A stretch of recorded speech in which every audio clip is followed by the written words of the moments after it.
Hello, people. So, it's a little rainy out today.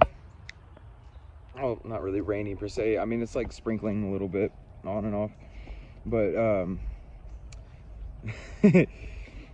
this is gonna be a video about evoking joy and passion and love and happiness inside of the self, and the kind of different methods that I've learned to access that, but also methods of letting go that have allowed me to access those states of consciousness more readily.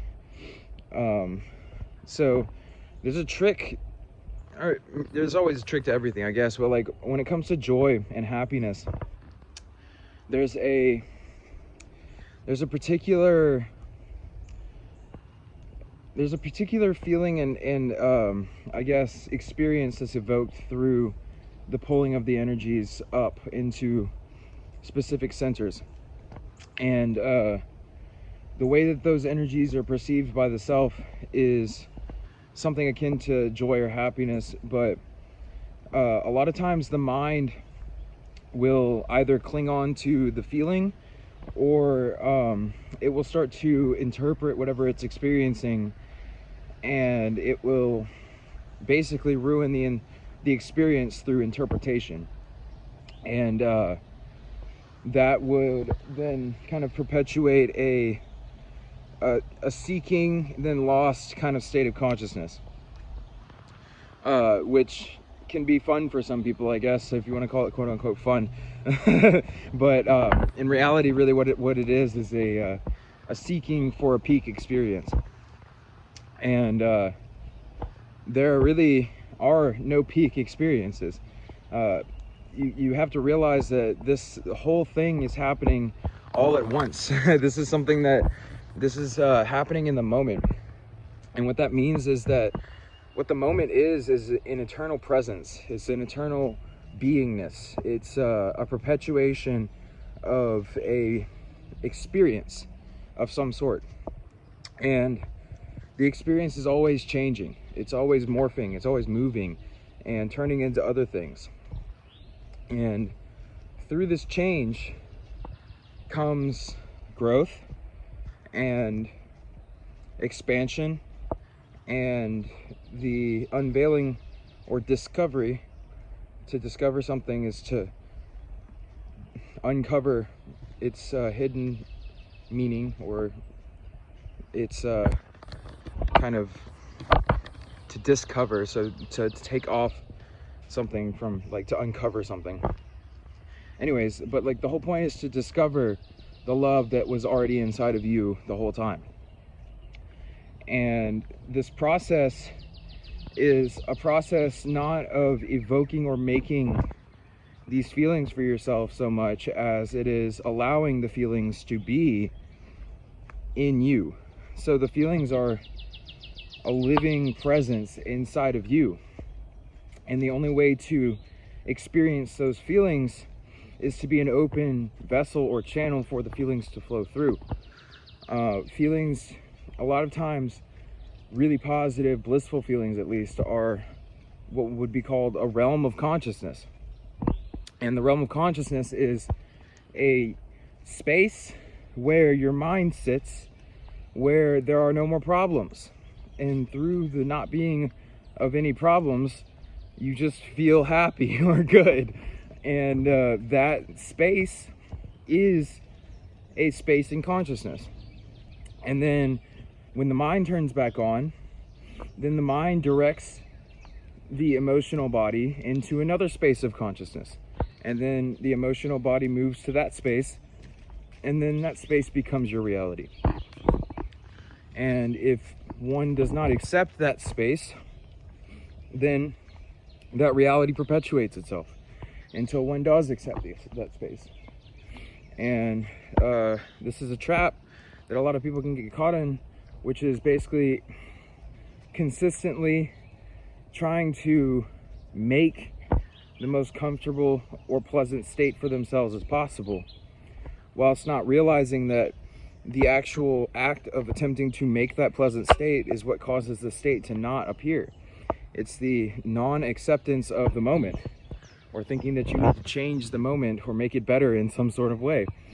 And this is very difficult to see for a lot of people, because the ego is so powerful that it will immediately turn on and try to convince the self that what I'm saying is not true in some sort of way.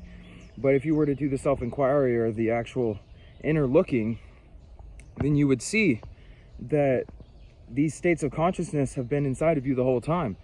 And the only thing that allowed them to be evoked was your allowance of those feelings based on, most of the time, something that you've done.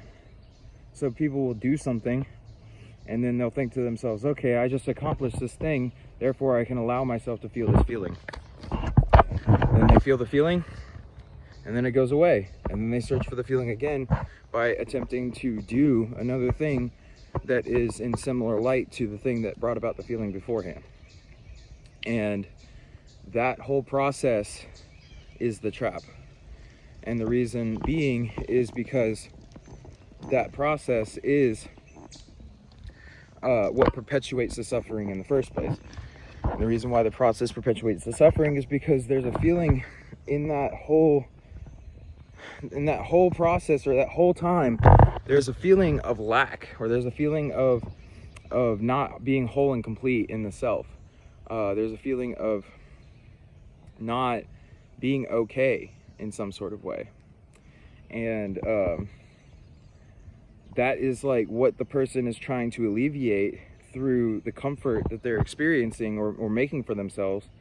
But they don't realize that the more comfort that they make for themselves externally, the more that it perpetuates the internal distance from the external reality. And what I mean is that they see more and more that no matter how much stuff they acquire, no matter how much how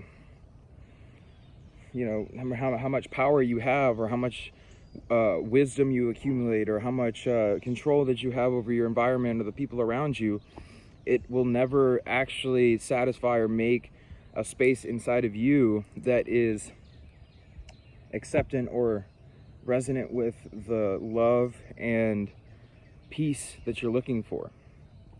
Because the love and peace of the infinite creator comes from the acceptance of the moment, because the moment is perfect, because the moment is the manifestation of the love of the infinite creator itself. It's just that the humans have thought that they have to project some sort of love onto the experience, because they can't innately see through the veil of forgetfulness that keeps them from being able to see the love that permeates through everything. So in order to be able to kind of break past this thing, there has to be this part in the self where you start to acquire this love for loving, and this love for being joyous, and this love for radiating this positivity out no matter what. And then there's a power that comes with that too, because you realize that you have the choice in any situation to choose how you are going to project yourself and how you are going to feel. So even in arguments and other random situations and flare-ups of emotion and other things like that, you have the ability in that moment to be able to recenter yourself, find your space of joy, find your space of bliss, and then re-engage back into the external world. And this is an advantage of meditation. And for me, walking and chanting is my meditation. I also sit and meditate too, but I do mostly walking and chanting almost all day. And it basically, what it does is it puts you into a space where you learn how to forget about all your problems and direct your consciousness into that, and just hold it and just like keep yourself there, because there's really, it's like either that or you perpetuate sadness and negativity, and you just continuously live in that until you realize that it's your choice, no matter how your external world looks, no matter what your circumstances or life situations are, no matter how you feel about whatever it is that you're experiencing.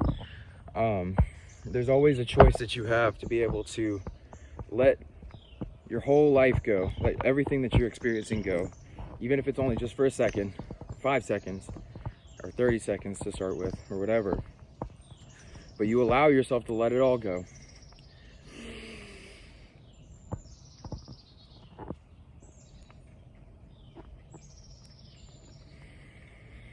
To hear the birds and the trees.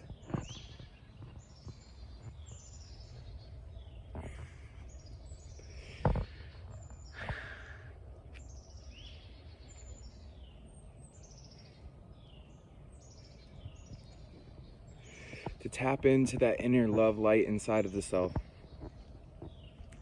To tap into the beautiful nature, and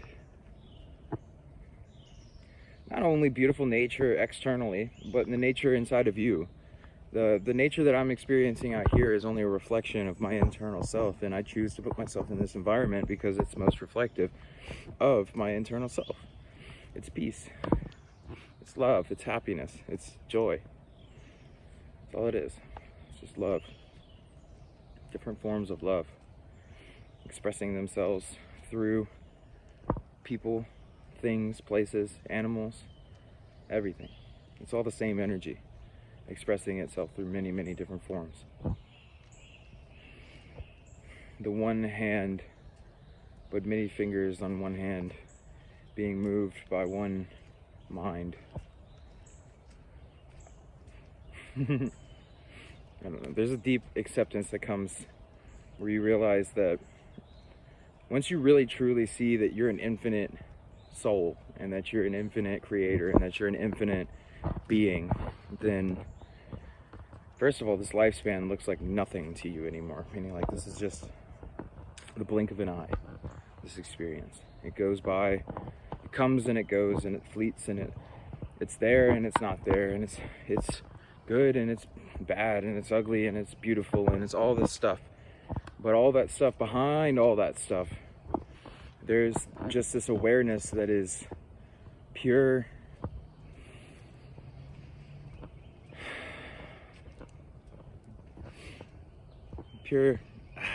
bliss. And the closer that your mind starts to pull to that, the more you start to make that your neutral or median scope, or like your control, I guess, for life. The more that you'll be able to bring about that blissful, loving consciousness, both in yourself and for everybody around you as well. And you remember also, when you're in a good mood, you lift the vibrations of everybody around you. As soon as you allowed somebody else's bad mood to affect you, then you lowered all the vibrations around you, including your own. So the most powerful thing to do is to keep yourself in the best mood possible, so that you can be the rock or the strength, if that makes any sense, the grounding mechanism inside of the area. And you basically spiritually ground yourself so deeply that no matter what winds come, they cannot knock you over, because you're so deeply grounded into your spiritual heart space that nothing could ever change the way that you see that, because you know it as such a deep truth in the self. And then through that deep knowing inside of yourself, you become very, very solid and confident, just like a building with a very deep base. And once you have that solidity to you, then you start to grow this spiritual mass, and then you start to have a gravity to you, and then things start to come to you, and the work is not really so much at that point as much internal, rather it starts to be the reflection to the external of the internal changes that you've been experiencing, and the helping of others to move into that same space for themselves.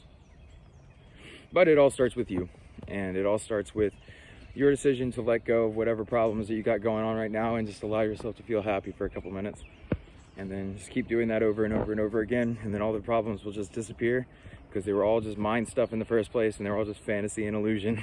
Anyways, all problems, all negativity, all anger, all that kind of stuff is all just fantasy and illusion anyways. So just let it go and be happy, and Everything will be okay.